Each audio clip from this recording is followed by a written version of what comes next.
Hi, I'm Lincoln Ronan, and I'm interviewing my dad here who is recalling the attacks on 9/11. So I'm going to ask you a few questions, okay? Sure. All right, so when did you first hear of the attacks? I believe it's when I was driving to work. I heard it come across the radio right before I got to work. Yeah, and what did you think first? First, I thought it was a terrible accident. Yeah. Yeah. And when did you hear about the second attack?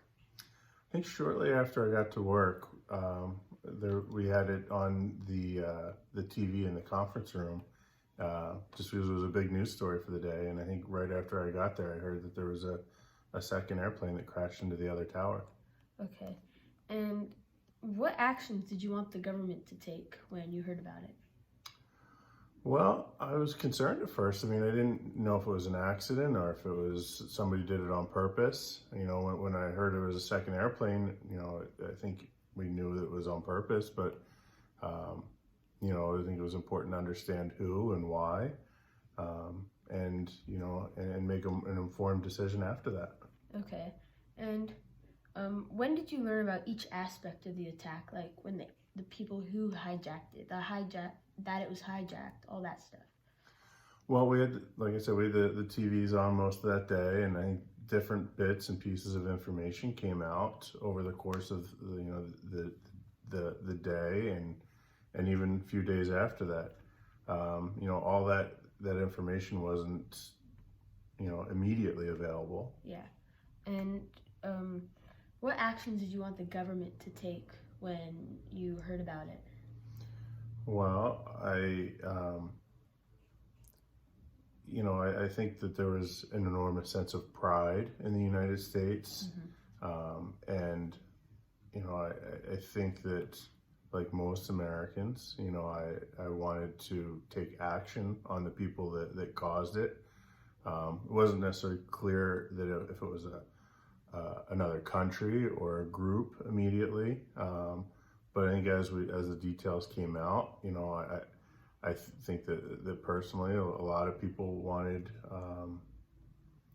to take actions, some type of revenge, if you will, against the groups that were attacking us. Okay, and how did this affect your daily lives now in 2001 and afterwards? Well, I work in the aerospace industry, so the company that I work for actually was a big part. It was affected a lot because after the attacks, they grounded all the aircraft and they stopped flight. So the aerospace industry was negatively affected because people weren't flying and people weren't buying airplanes. But I worked for a company that actually was heavily involved with getting people flying again through added safety to aircraft. So that the government went through a couple tiers of what would make it possible for people to fly by plane again to make air travel safe. So we built basically a bar that went behind the cockpit door to keep people out of the cockpit. And then we actually built a refortified bulletproof door as a phase two to help make flight safe again. That went on all the Boeing narrow body aircraft. Okay. So do you think it's important for students to learn about 9/11 in their history classes? Absolutely. It's a big part of American history. And, I think that if we don't learn from the things that happened in the past, it's hard to make sure that we make appropriate actions to prepare ourselves and protect ourselves as we move forward.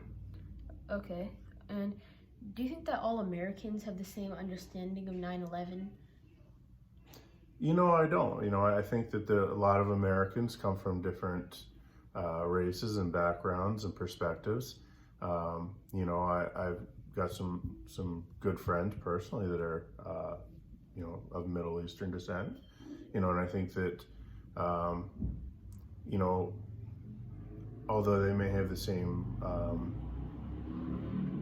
fears and concerns, that, I also know that people look at them different and treat them differently as well, too. So, it's important that we understand that you know, it was individual groups that did that and targeted that and had those beliefs.